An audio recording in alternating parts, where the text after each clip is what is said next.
దమ్ము లేకనే దాసుకొని ప్రెస్ మీట్లు పెట్టి మాట్లాడుతున్నారు. దమ్ముంటే అసెంబ్లీలో మాట్లాడుండి, ఎల్లుండి ఉందిగా. వస్తాడు కేసీఆర్ వస్తాడు చర్చ జరుగుతున్నది ఎర్రబల్లిలో చర్చ. ఎర్రబల్లిలో చర్చ ఒకవేళ వస్తే మీరు తట్టుకుంటారా?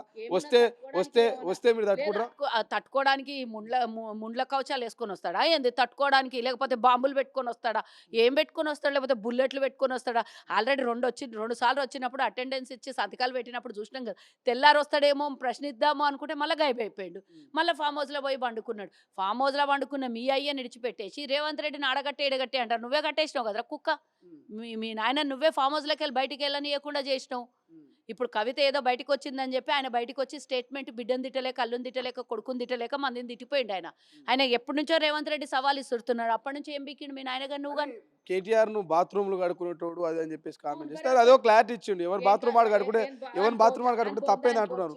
అని బొందా అని బొచ్చు ఆడు బాత్రూమ్లు హోటళ్ళల్లో చిప్పలు కడిగేటప్పుడు మా మధు యాస్కి గౌడ్ని అడిగితే చెప్తారు. ఎవ్వరు అవసరం లేదు, నిర్వెత్తు సాక్ష్యం మా మధు యాస్కి గౌడే. ఆడు చిప్పలు కడుగుతుంటే ఆడ హోటల్లో చెల్లెలు పెళ్లికి రానికి పైసలు గతి లేకుంటే, వీసాకి పైసలు గతి లేకుంటే నేను వీసా తీసి ఇచ్చినా అని చెప్తున్నాడు. అసలు బతుకు ఈరోజు అమెరికాలలో కోట్ల రూపాయలు పెట్టి, లక్షల కోట్ల రూపాయలు పెట్టి ఈరోజు ఒక సొంత ఏరోప్లేన్ కొనేటంత స్థాయికి వచ్చింది. మీరంటే మీరు బాత్రూమ్లు కడుక్కునేటోళ్ళు అందరినీ గడిగేసారు తెలంగాణ ప్రజలను అందరినీ.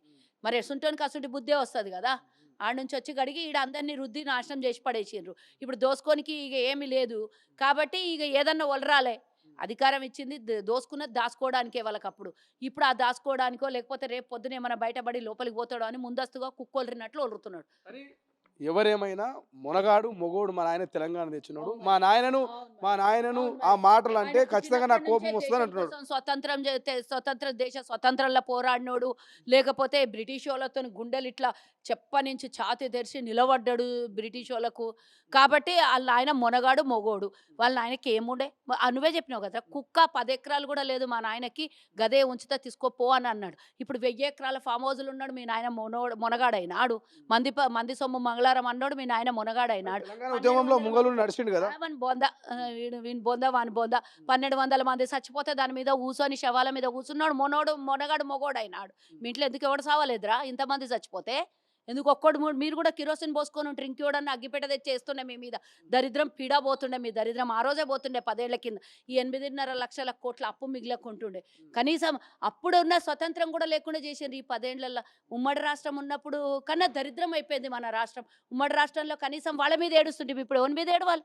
ఆంధ్రోళ్ళందరూ మావన్నీ హక్కులు గుంజుకొని పోతున్నారు అన్నారు. ఇప్పుడు ఎవడు గుంజుకోపోయిండు? మనకు లేకుండా బింకేసిపోయారు కదా. ఏమున్నది ఇప్పుడు ఇక్కడ చేసుకోనికి? భూములు లేకపాయి, పైసలు లేకపాయి. ఎవరు ఏం చేయాలి ఇడా? పేదోనికి ఎవరికన్నా ఇయ్యాలంటే ఆ వేదం ఉండ కొడుకులే చెప్పిర్రు అప్పుడు 3 ఎకరాల భూమి ఇస్తాము అన్ని ఇస్తామని. మళ్ళీ అసెంబ్లీ సాక్షికి వచ్చి ఆడున్న ఆడున్నదని ఈ కేసీఆర్ చెప్పే. అంత ఇయ్యని సాధ్యమవుతుందా అన్నాడు. ఇంటికో ఉద్యోగం అని అది సాధ్యమయ్యే పని అని అన్నాడు. నీకు ఎవడు మాట వేయమన్నాడు? మా 420 హామీలు అంటాడు. ఇంటికో ఉద్యోగం సాధ్యమయ్యే పనేనా? 4 కోట్ల మందిలో కనీసం 1,00,000 ఇండ్లు ఉన్నాయి కదా. అసలైన తొలి వెలుగు. ఫాలో వాట్సాప్ @తొలి వెలుగు official.